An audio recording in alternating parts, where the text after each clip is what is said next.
बयबो साननोबो गोनां बाथ्रा, गोथौयै बिजिरना नायनो गोनां बाथ्रा। आरो बे बाथ्रायानो दिनै साफ्रोम बर'फोरखौ जिंगासि होयो। गुबैयैहाय गिबि बेखौनो बुंनांगोन, दिनैनि जि मोनसे थासारि, बे थासारियाव जोंनि थांनानै थानाय जि आबहावाजों जोङो खाबजानानै खामानि मावनो गोनां जायो बा मावबोदों, बा जोङो गोलाव सम सोमावसारनायनि गेजेरजों जों फैबाय। बड'फानि बाथ्रा बुङै बुङै, बड'फानि मुं लायै लायै जोङो गोबां समाव जोङो मिथिं माथों बा जोङो बुंनो थाङोबा जथुम्माफ्राव गोबां गिदिर गिदिर बाथ्राफोरखौ जों बुंबोबाय। रायजो राजानो गोदै गोथौ सल'बो खिन्थाबोबाय जोङो। दा मोगथां खामानि मावनायाव जों दिनैबो हाजोबाखै, बेखौ जोङो स्वीकार खालामनांगोन, बे सैथो बाथ्रा। दा आं बेखौ दिनैनि समावहाय मोनदांबाय थादों। बर'फोरनि जि मोनसे संबिजिरारि सुबुं मोनथाय जों नागिरदोंमोन, गणतन्त्रनि मोनथाय जों नागिरदोंमोन, गुबै ओंथियाव जों दाबो आबुङै जोङो मोनफुङाखै, बेखौबो जोङो गनायनांगोन। नाथायबा दिनैनि थासारियाव जोङो गोबां दिगावनो आवगायनानै जों फावसायफिननो नागिरनाय बायदि मालाबा थासारिखौ जोङो बेबायदि फैनाय बायदि नुनोबो नागिरो। मानोना दिनै जोंनि गेजेराव जों जि नुबोदों बा जोङो मोगथां दिनैनि समाव जाय हाबाफोरखौ मावदों, जों जेरैबायदि ज' जानानै खौसे जानानै खामानि मावनांगोन, बेवहाय बबावबा नङा बबावबा जोङो फेलें जागासिनो थानाय बा फेलें जालांनायखौ जोङो नुलायनाय जाबाय बा नुनो मोनबाय। सोरबा सासेया सिगां नागिरोबा सोरबा सासेया होबथानाय, सोरबा सासेया माबा मोनसे मोजां खामानि मावनो नागिरबा बेखौ सापर्ट खालामनांगौ बा मदद होनांगौ बा हेफाजाब होनांगौनिफ्राय दोरोदनानै बेखौ मुं सुनो नागिरनाय, क्रिटिसाइज खालामनाय, बेफोरखौसो जों नुबोनाय जाहैदों। दा मोजांखौ मोजां बुंनो हाया जोङो, मोजांखौ मोजां बुंनानै सिमान जानो जों थियारि नंलायलाया। गुबैयैहाय बेखौनो नुनाय जादों, जोङो सैथोखौ गनायनो गोब्राब मोनो, थार सैथोखौ गनायनो गोब्राब मोनो, ओंखायनो जोंनाव जेंना जायो। बाथ्राया आं बेखौ बुंनो लुबैगोन दिनैहाय, जे जोङो नंगौ दिनैहाय भारत हादरनि बिखायाव आसाम रायजोनि सिङाव बर'फ्रा मोननै खुंथाय गोहो मोननानै दङ। मोनसेया 6 सिडिउलनि गेजेरजों बिटिआर खुंथाय, मोनब्रै जिल्ला, आथिखालाव मोनबायानो जाबाय, क'क्राझार, चिरां, बाक्सा, तामुलपुर आरो अदालगुरि, बे मोनबा जिल्ला। आथिखालाव मोनब्रैखौनो बुंफिननांगोन, मानोना दा बोखारनानै दोनथ'नाय बायदि तामुलपुरखौहाय। आरो बेनि अनगायै जेसेबां आसामाव दङ, बुंनो थाङोबा गं 22 जिल्ला, बावहाय बिटिसिनि बाहेरायाव बा बिटिआरनि बाहेरायाव जोङो दिनै बर' कसारियाव मोनसे खुंथाय मोननाय जाहैबाय। दा बेफोरनि खामानिफ्राबो थांनाय 2020 मायथाइनि 27 जानुवारियाव जालांनाय थामथि बर'नि गोजोन गोरोबथानि गेजेरजों जि मोनसे गोरोबथाखौ जों खालामलायदोंमोन, आरो बावहाय 10 दफाफोर दङमोन, बे दफाफोरखौ मावफुंनायाबो दिनैबो जाफुंजोबाखै। जों नाजालायगासिनो दङ। बे नाजानायनि बाथ्रायावबो जोङो दिनैहाय साननो गोनां बाथ्रा दङ। आरो बे साननो गोनां बाथ्राखौनो बिथा खालामनानै एसे बुंनो लुबैगोन। सरकारनि जि मोनसे जोंनि सायावहाय बा जोंनि गोरोबथाखौ लानानै मावफुंना होनांगौनि बाथ्रा होनाय, बेफोर दङ, आरो मावनोबो नाजादोंब्लाबो जों लुबैनाय बायदि जाजोबाखै। गुबैयैहाय सिमा जेंना बा ओनसोलखौ बारायनाय, बेबो जायाखै। माखासे गामि फोसावनानै दङ।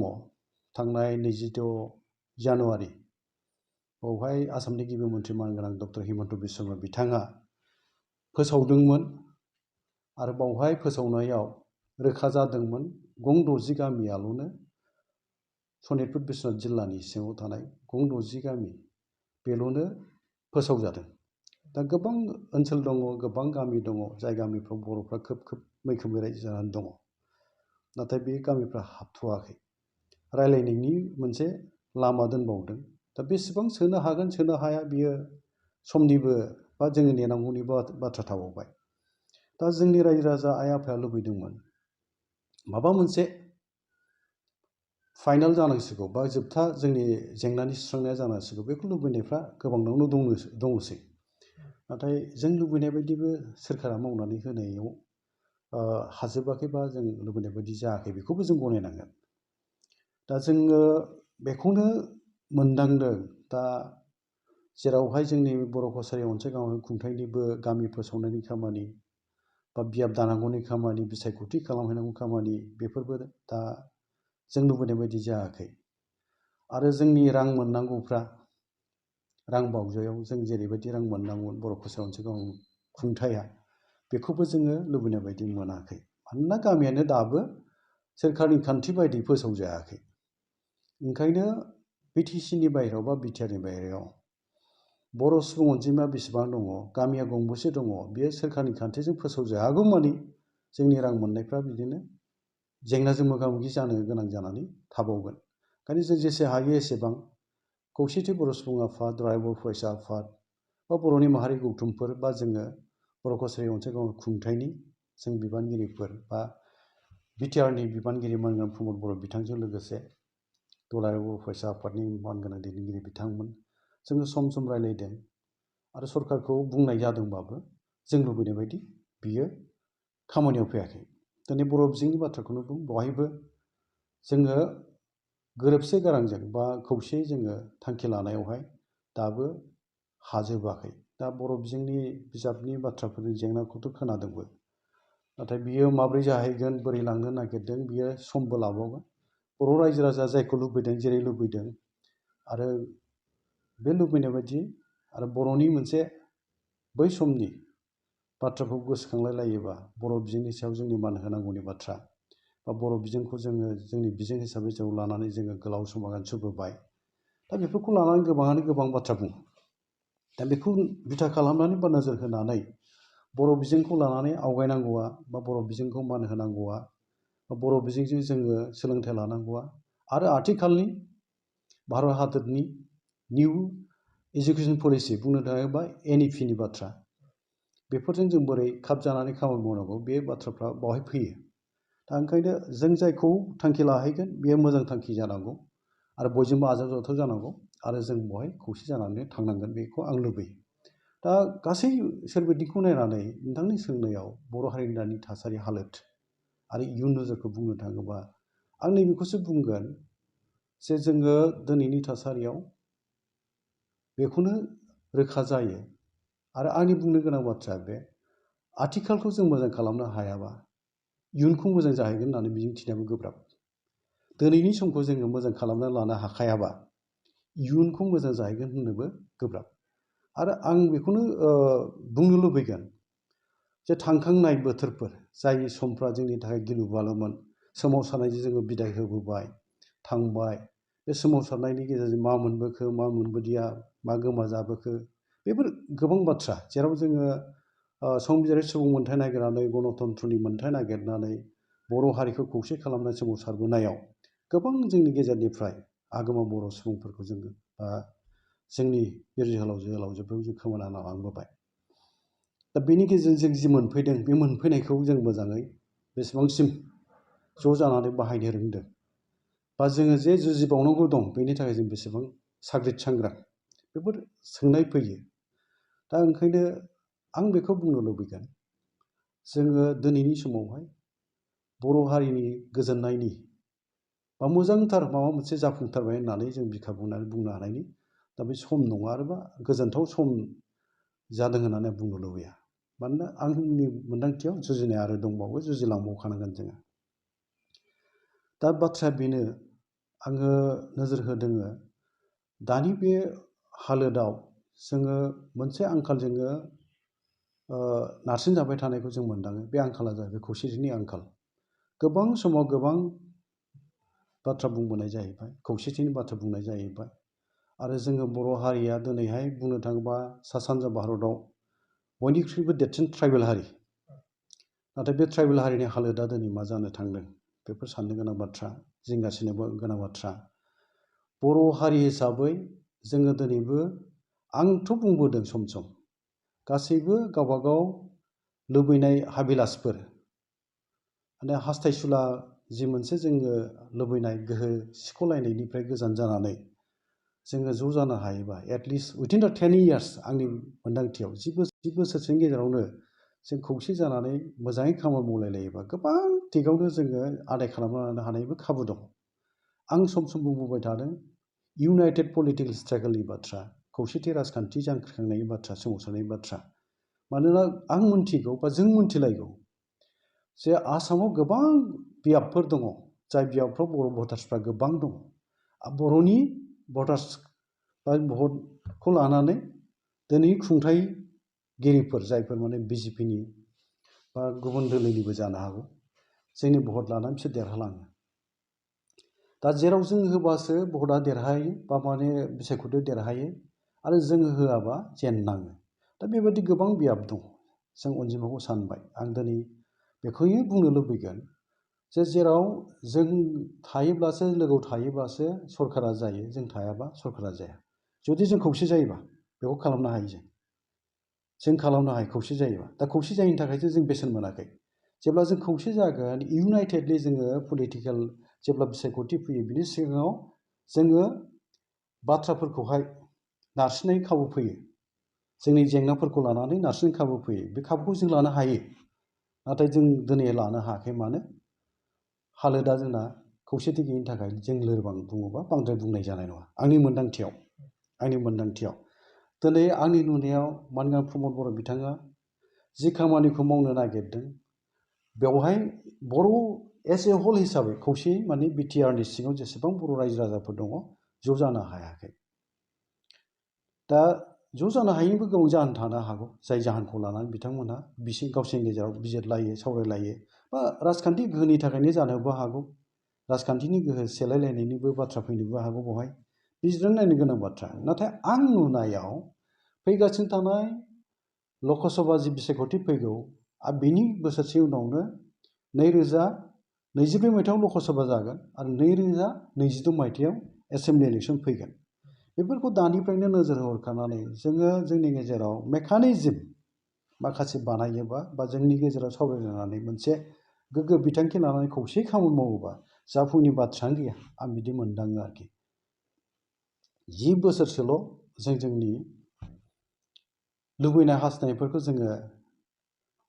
जोङो सेक्रिफाइस खालामलायनो हागोन ना हाया, बे मोनसे सोंनाय फैयो। दा जोंनि बाथ्रायाथ' आलादा। जोंथ' जेबोआनो नङा बुंनो थाङोबा। हजोंहाय ज' जानानै बिटिआरनि सिङाव थानाय बर' रायजो राजाफोर, गोरों गोराफ्रा बिथांमोनाव बांसिन थाबाय आरो राजखान्थि गोहोआबो बिथांमोना आलादा, गोख्रों मोनसे सेक्सुयेल मोनसे खुंथाय बिथांमोनाव दङ। दा बिथांमोननि गेजेराव बिटिआरनि सिङाव थानाय रायजो राजाफ्रा बयबो खौसेयैनो खामानि मावनायनि फारसे मोजोमनानै बा गोसो होनानै बा गोनांथिया फैथारबाय बेबायदि मोनदांदोंबा खौसेथिया जानांगौ। आं मोनदाङो, आंनिफ्राय आं मोनदांनानै बुंनो लुबैगोन।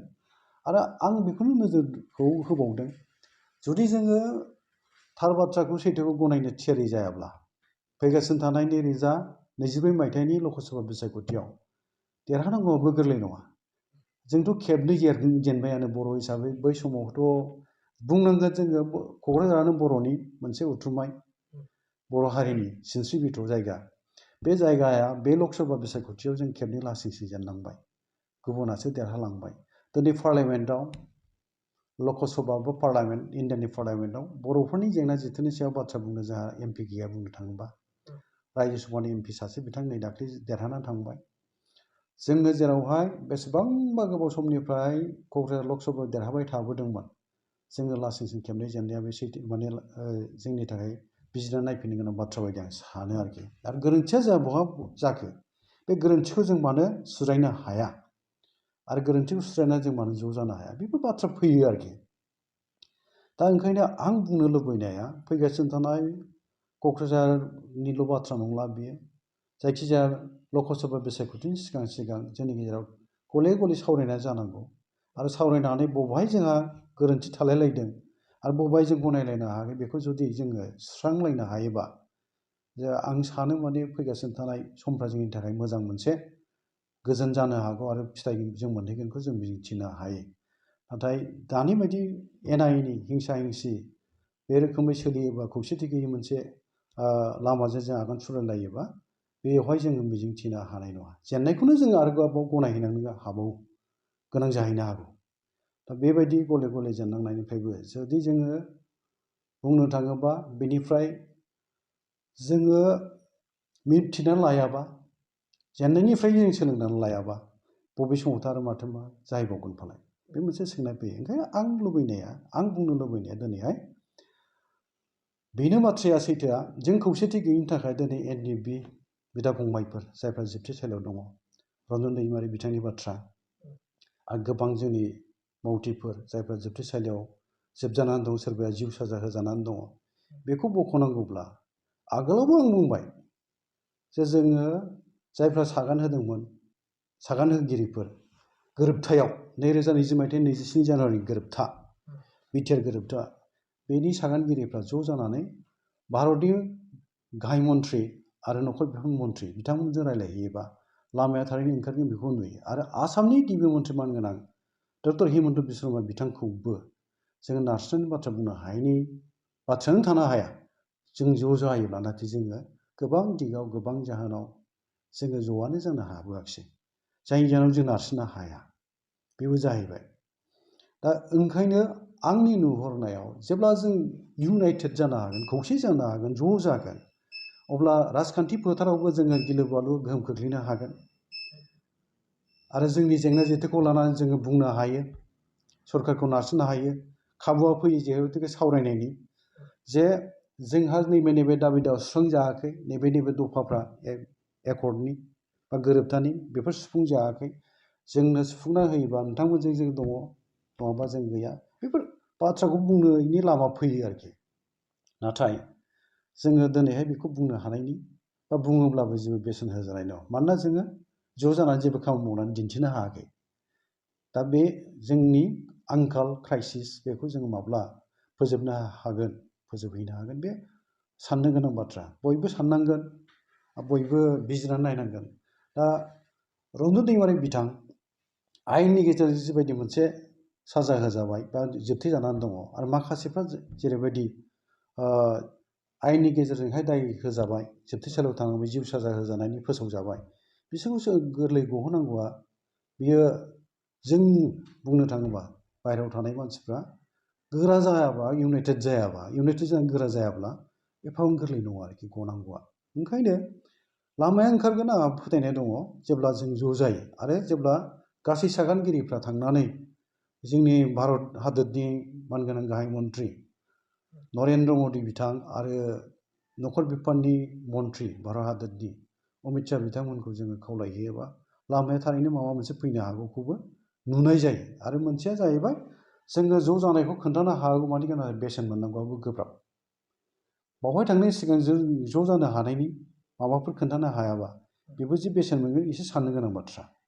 ओंखायनो नरेन्द्र मदि गाहाय मन्थ्रि भारत हादरनि बिथांखौ लोगो हमनायनि सिगां आरो अमित शाह नखर बिफाननि मन्थ्रि मानगोनां बिथांखौ लोगो हमनायनि सिगां जोङो ज' जानानै माबा मोनसे एक्टिभिटिस बा माबा मोनसे हाबा मावनानै खोन्थानाय बेखौ जोङो दिन्थिनो हायाबा बेबो थोंगोथों थाङोबा बेसेबांसिम बेसेन मोनगोन बेबो साननो गोनां बाथ्रा।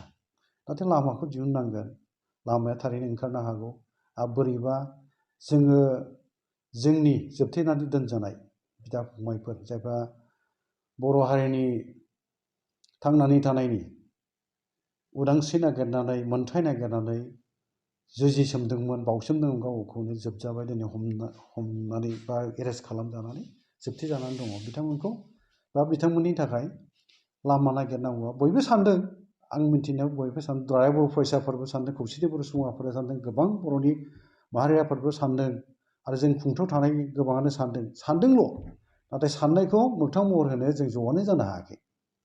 दा ज' जानाय खामानि मावनांगौआ सोरनिबा लिंथुमनायाव बा इनिसियेटिभआव जिरायनायाथ' जागायनांगोन ना आरो बाथ्राफोरखौ जोङो मोजाङै गथायै लांनो हानांगोन ना अब्लासो बे जाफुंनायाव फैगोन होननानै आंहा फोथायनाय दं।